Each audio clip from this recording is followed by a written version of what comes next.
उदयपुर जिला कलेक्ट्रेट से है, जहां 6 सितंबर को ज़बरदस्त आयड नदी का रौद्र रूप आया था। उसमें एक व्यक्ति बह गया था और आज 24 दिन बीतने के बाद आज उसकी बॉडी जो है वो मिली है और समाज के लोग आज बड़ी संख्या में यहाँ पहुँचे हैं। क्या कुछ कलेक्टर के सामने प्रार्थना पत्र दिया है, क्या कुछ मांग की है, उसको लेकर आज इनसे बातचीत करते हैं। तो लगभग 24 दिनों के बाद आज बॉडी मिली है। समाज के लोगों का क्या कुछ कहना है, उनसे मिलते हैं। मैं पुष्कर चौहान, डॉक्टर अंबेडकर मेवाड़ पंचायत वाल्मीकि समाज अध्यक्ष। अभी जो 6 सितंबर को जो रवि खोकर पानी के तेज़ बहाव में बह गया था, उसकी बॉडी आज मिली है। सर्च 24 दिन बाद आज सर्च करने के बाद आज जो मिली है, तो परिवारजन को उसकी सूचना दी गई है और उस बॉडी को जितने भी जो लग रहे थे उस बॉडी को यहाँ मुर्दाघर में पहुँचाया गया है, मोर्चरी में। और उसको जो पोस्टमार्टम के लिए प्रक्रिया के लिए अभी प्रक्रिया करवानी है, तो हम कलेक्टर साहब को जो बॉडी मिली है, हम लोग निरंतर लंबे समय से प्रयास कर रहे थे। तो कलेक्टर साहब के और सरकार के माध्यम से जो कुछ भी उस मृत परिवार के जो सहायता मिल सके उसके लिए हमने निवेदन किया था और निरंतर प्रयास थे पूरे समाज के लोग। तो आज उन्होंने हमें आश्वस्त किया है कि भाई अभी तो आप लोग जाओ, मैं भी फ़ोन कर दूंगा वहाँ और आप उस पोस्टमार्टम करा के उसकी बॉडी का दाह संस्कार कराओ और 2-4 दिन बाद वापस आप मेरे को मिलो। तो उन्होंने जो भी सहायता बन पड़ेगी, आपदा जो है इसमें प्रावधान है, उसमें भी मिलूँगा। अगर वो इसमें जो है बीपीएल उसमें है तो कुछ चिरंजीवी में है तो 4 लाख और उसमें थे उसमें 5 लाख का प्रावधान बताया उन्होंने। और बच्चे के लिए भी उन्होंने आश्वस्त किया और पढ़ते हैं तो मैं मेरी तरफ से भी डीओ साहब को बता दूंगा, लिख दूंगा, फ़ोन कर दूंगा और उनको शिक्षित आप पढ़े के लिए अग्रसर करो। और जो कुछ होगा मैं तत्पर हूँ। आप लोग वापस मेरे से मिलना, मैं उसके लिए सहयोग करने के लिए तैयार हूँ। और प्रशासन का भी हम पूरे समाज की ओर से धन्यवाद अर्पित करना चाहते हैं कि हमें इस चीज़ के लिए बराबर आश्वस्त किया है और निरंतर प्रयास किया है। प्रयास करने के बाद आज वो बॉडी सर्च करने पर मिली है और आज उसका समाज और परिवार के जन द्वारा अंत्येष्टि की जाएगी। इसीलिए हम यहाँ धन्यवाद अर्पित करना है। धन्यवाद। क्या घटना थी, कैसे क्या हुआ था? वो 9 सितंबर को ये लोग कोई 6 सितंबर को ये लोग कोई वहाँ देवरा है नदी के बीच में, तो ये नियमित रूप से शनिवार को इतवार को जब भी समय मिलता है पूजा करने जाते हैं।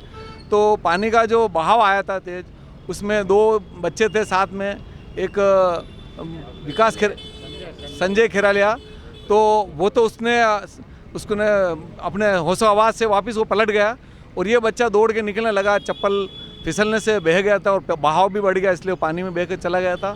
तो लंबे समय तक सर्च करने के बाद भी वो नहीं मिला।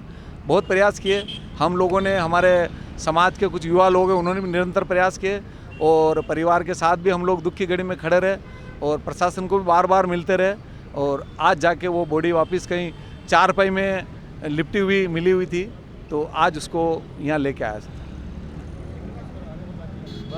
इतना रेस्क्यू प्रयास कर रहे थे, तो क्या लग रहा है उदयपुर की व्यवस्थाएं हैं। कुछ लोग तो समय से ही मिल गए थे जो कुछ इस बहाव में गए, और व्यवस्था तो है लेकिन कई बार क्या होता है कि कुछ आपके चैनल के माध्यम से मैं आमजन और समाज के वाल्मीकि समाज से निवेदन करना चाहूँगा कि 6 सितंबर को आड़ नदी के तेज़ बहाव में 2 जवान जो है बह के चले गए। इसमें एक बंदे को रेस्क्यू करके निकाला, लेकिन एक रवि खोकर जो है तेज़ बहाव में बह कर के चला गया। उसकी करीब काफ़ी लंबे समय तक तलाश करने के बावजूद भी उसकी बॉडी नहीं मिली है। आज प्रातः 9 बजे कुछ लोग वहाँ एक चारपाई जो है देखने में आई थी और उस चारपाई को निकालने में वो लगे हुए थे। उसी दौरान बॉडी जो है चारपाई के ऊपर लिपटी हुई थी और कचरे के ढेर में बुरी तरह से फंसी हुई है। तत्कालीन वहाँ के जो हमारे सरपंच है उन्होंने लेकर के प्रतापनगर थाने में सूचना दी, परिजनों को सूचना दी। परिजन लोग वहाँ गए और उसकी पहचान की गई। वो रवि खोकर की ही लाश थी। उसको लेकर के प्रतापनगर की पुलिस थाना के जो पुलिस जवान थे वो मोर्चरी में लेके आए। अब हम आज जिला कलेक्टर महोदय को एक ज्ञापन परिजनों की तरफ से और सभी वाल्मीकि समाज की ओर से हमने प्रस्तुत किया था और निवेदन किया था कि बराबर हम आपके संपर्क में हैं और बिना अंतिम संस्कार किए भी उसकी क्रियाक्रम जो है हमने पूरा किया है। आज बॉडी मिली है 24 दिन बाद। हमारा निवेदन है प्रशासन से कि आपदा सहायता के अंतर्गत दोनों नाबालिग बच्चों को 5-5 लाख रुपए की सहायता दी जाए। एक बच्ची जो है ज्ञान मंदिर में पढ़ती है, उस बच्ची को 12वीं तक जो है उस विद्यालय के अंदर निःशुल्क पढ़ाने की व्यवस्था की जाए। यह हमारा निवेदन था। उन्होंने कहा है कि आप अंतिम संस्कार करें, पोस्टमार्टम करवाएं, हम करेंगे।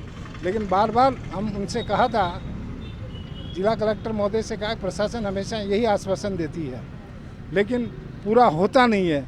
मेरा निवेदन है कि परिवार जो मृतक है वो मृतक परिवार जो है बिल्कुल एकदम से बेरोजगार परिवार है और उस बेरोजगार परिवार होने के नाते उनको एक उसकी पत्नी को संविदा पर नौकरी दी जाए। चाहे वो अनपढ़ है, अनपढ़ लोग भी कई तरह की नौकरी करते हैं, ऐसी बात नहीं है। हमने कहा कि 5-4-10 हज़ार में नहीं, संविदा के ऊपर जो है नौकरी लेने से एक न्यूनतम मजदूरी मिलती है और न्यूनतम मजदूरी से जो है वो पालनहार योजना की बात कर रहे हैं, विधवा पेंशन की बात कर रहे हैं। आम तौर पर अगर किसी को इस तरह की घटना होती है, चाहे दुर्घटना हो या ना हो, ये सारी चीज़ें उनको उपलब्ध होती है। लेकिन ये एक आपदा परिस्थितियों का मामला है। आपकी कलम में दम है। मैं निवेदन करना चाहूँगा आपके चैनल के माध्यम से जिला कलेक्टर महोदय को कि आपके कलम में दम है, आप चाहें तो कर सकते हैं। मैंने एक निवेदन है, आप सभी जानते हैं कि एक किराए के मकान में रहने वाले व्यक्ति की चाकू से हत्या की 15 लाख रुपये में फैसला हुआ और एक संविदा में नौकरी दी गई है। ये एक आपदा की घटना है जिसमें प्रावधान है, दिया जाना चाहिए। मैं पुनः प्रशासन से, समाज की ओर से, परिजनों की ओर से उनसे आग्रह करूंगा आपके चैनल के माध्यम से कि इस पर गंभीरता से ले। पोस्टमार्टम हम करवाएंगे, अंतिम संस्कार भी करेंगे, लेकिन तत्काल प्रभाव से उनको राहत देने के लिए हम चाहते हैं कि 5-5 लाख रुपए की हम कैश नहीं चाहिए, हमें एफडी करा के बच्चों के नाम से दे दी जाए। यही हमारा निवेदन।